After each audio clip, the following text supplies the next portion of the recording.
Salve, salve, adeptos! Salve! Estamos eu aqui, PH Alves e o Herminho Luiz. Herminho Luiz.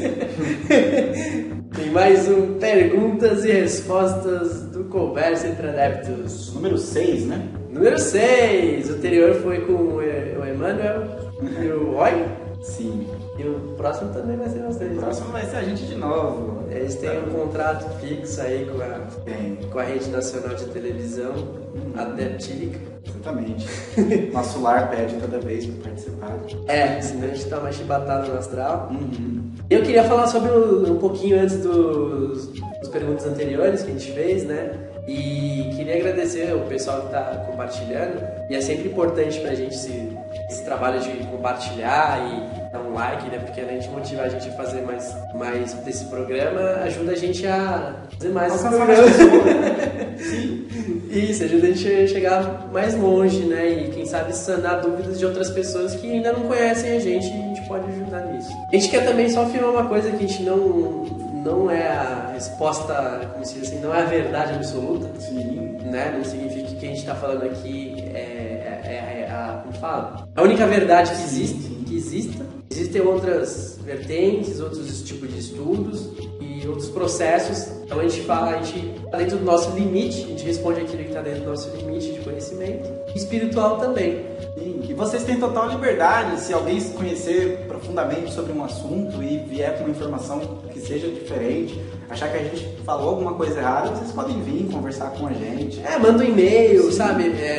Nós somos irmãos, entendeu? É uma irmandade que ocorre entre nós. Então a gente precisa de vocês para que a gente também consiga transmitir a informação correta, caso a gente fique devendo alguma informação ou acabe falhando, porque é natural falhar, a gente pode errar alguma resposta, a visão de outras pessoas, a gente pode complementar. Então é legal não criticar, mas sugestionar e ajudar a completar essa resposta. Porque infelizmente a gente encontra alguns irmãos que acabam criticando o nosso trabalho, achando que a verdade dele é absoluta, sendo que não é bem assim, porque nem a gente prega a verdade nenhuma aqui. A intenção não é pregar verdades, é a gente auxiliar o irmão que está na cena e tentar ajudar no máximo que for, né? Exatamente. Então vamos lá, galera, vamos iniciar a nossa primeira pergunta.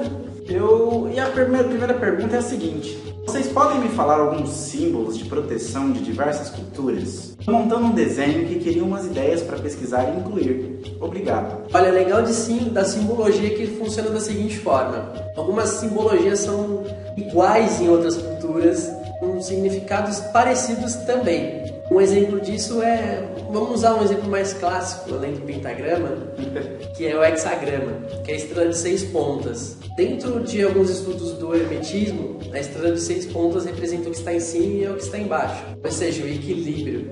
E a gente pode encontrar na vertente, por exemplo, da Umbanda, seria o símbolo do orixá Xangô, e é o equilíbrio também, ou seja, é a mesma simbologia. Sim. Dentro do hinduísmo, a gente encontra o mesmo elemento, o mesmo símbolo, o hexagrama, que também mostra o equilíbrio. Você encontra ele nos yantras dos chakras. No caso do hexagrama, você encontra no yantra do Anahata. Então, se você vê os desenhos dos chakras, ou melhor, do chakra Anahata, tem o desenho do hexagrama ali, que é o equilíbrio dos sentimentos entre o material e o espiritual e emocional. Então, a gente pode falar o quê? Que o símbolo é a mesma representação praticamente em diversas culturas. Lógico, tem símbolos mais específicos dentro de certas culturas, óbvio, né? E isso daí já é um pouco mais profundo e mais complexo também.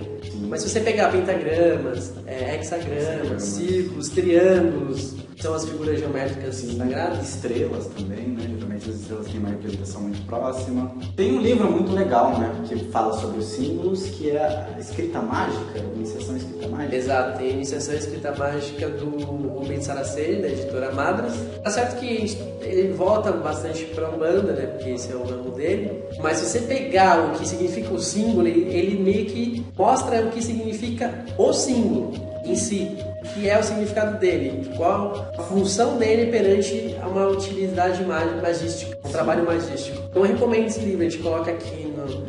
Quando eu falo descrição, é a descrição do vídeo. A gente coloca aqui no YouTube a descrição do vídeo e os links.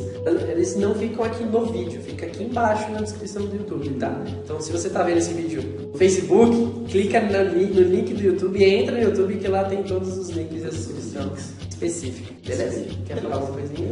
Não, para recomendar sobre símbolos, também vou deixar um outro link aí com vocês, que é um livro de psicologia, mas que fala muito sobre símbolos.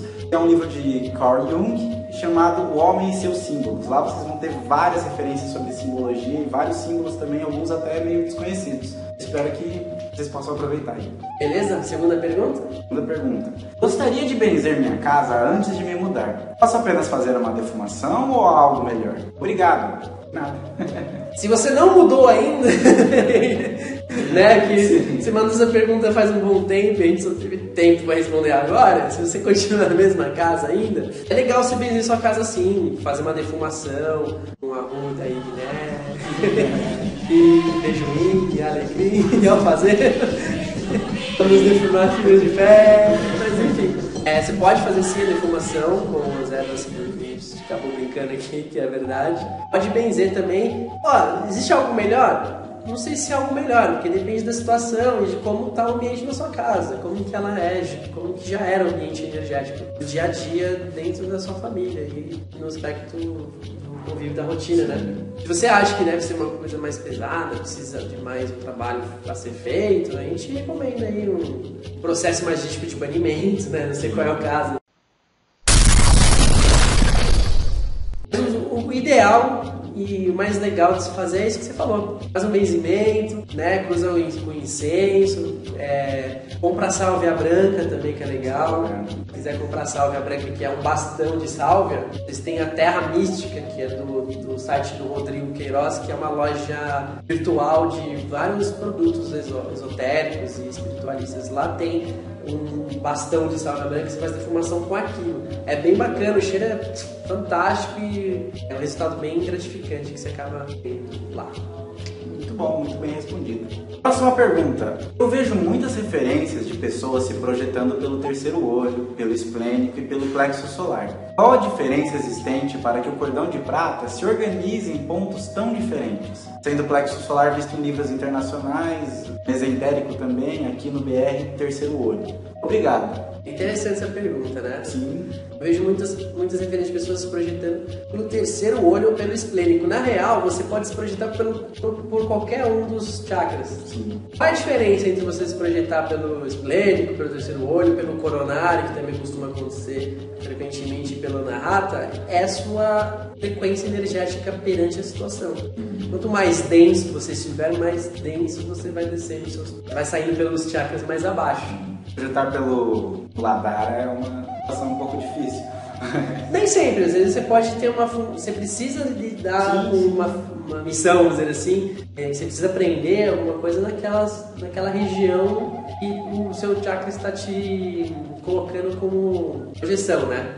Então você vai estar ligado, sim, você vai projetar lugares mais densos, mas não necessariamente significa que o denso é ruim. Sim. Às vezes tem uma missão que alguém precisa estar lá. E acho que eu estou falando em trabalhos espirituais, né? Se você for lá por livre, espontânea vontade, já é outro 500. Mas a diferença é essa, né, Linho? Sim, sim. Você está numa sintonia, né? É uma questão de sintonia, é uma questão também de facilidade, talvez.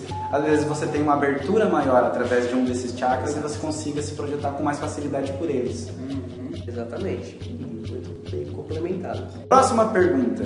Uma médium de incorporação, quando está gestante, pode continuar incorporando, PH? Então, A gente tem que ter o mínimo de bom senso nesse quesito, na realidade. Entre os primeiros meses de gestação, do primeiro ao quarto, vamos dizer assim, mais ou menos, em média, você pode incorporar tranquilamente e tem trabalhos a ser feitos ou não, mas aí, que nem eu falei, vai no seu bom senso perante a sua situação. Não fazer trabalho pesado que você tem que usar até de força física para poder realizar esse tipo de ação. Mas aí, já no período da gestação, que você já está mais fragilizado, que você precisa dar um repouso, não é legal trabalhar com incorporação. É bom você ter um momento de descanso e reservado para a sua gestação. Isso também inclui os primeiros meses do seu bebê, tá? Então você tem que estar um pouco reservado e cuidando deles, né?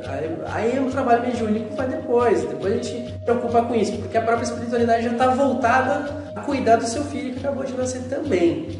Então, no início da gestação, os primeiros 4 meses mais ou menos, você pode incorporar normal. Depois disso é legal dar um tempo. Depois também, durante uns 4, 5 meses depois da gestação e do filho ter nascido, também é legal ficar um pouco parado, dando atenção para o seu filho e se cuidando também, que é importante.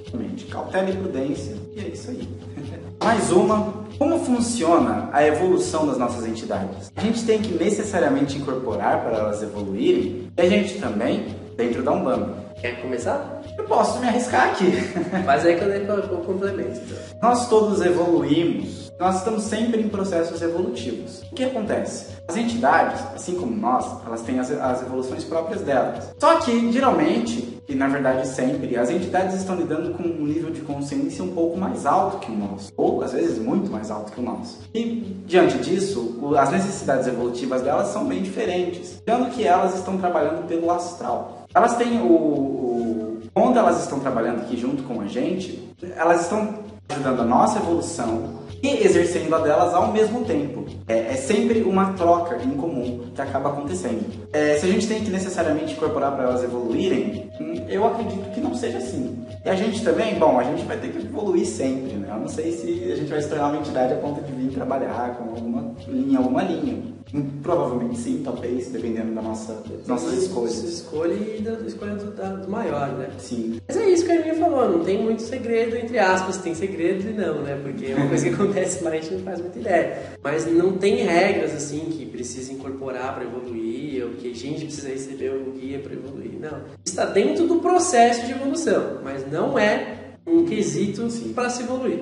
A próxima pergunta é a seguinte: sobre ter linha cruzada, vocês têm algo a falar? Em consulta, já me falaram que eu tenho linha cruzada com Ogum, mas que sou filho de Oxóssi. É isso aí, eu já respondo já. 1, 2, 3, 4, 5, 6.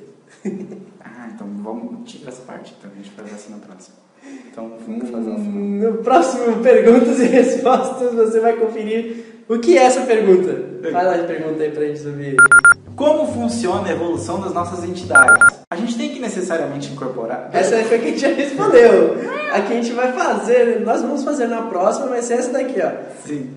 Sobre ter linha cruzada, vocês têm algo a falar? Em consulta, já me falaram que eu tenho linha cruzada com Ogum, mas que sou filho de Oxóssi. Então não percam o próximo episódio do Conversa entre Adeptos. Perguntas e respostas. Mas vamos lá. Não vamos deixar de fazer o nosso jabá, né? Bajá. Tem um momento de desconexão neural. Né? Entrem no site do conversaentreadeptos.com. Não é BR, que nem o Arminio falou. Não? Não é? .com. Tá bom. Esqueci eu. E lá você vai encontrar os nossos episódios dos podcasts, inclusive os que falam de Umbanda. E tem muita pergunta aqui que tem resposta lá. Então, para complementar e ajudar em outras perguntas, a gente pede carinho, por favor, que você entre no nosso site e baixe o seu podcast e ouça dentro do carro, do ônibus, indo para a escola, indo pro jardim, sei lá. Chama a avó para ouvir também. E não esquece de curtir, dar joinha aqui pra gente. Se não der joinha também não tem problema. A gente fica triste. A gente manda uma macumba pra vocês depois. É regra de vocês que se virem depois. E é isso aí, galera. Então a gente agradece. Até o próximo episódio. Namastê. Paz profunda.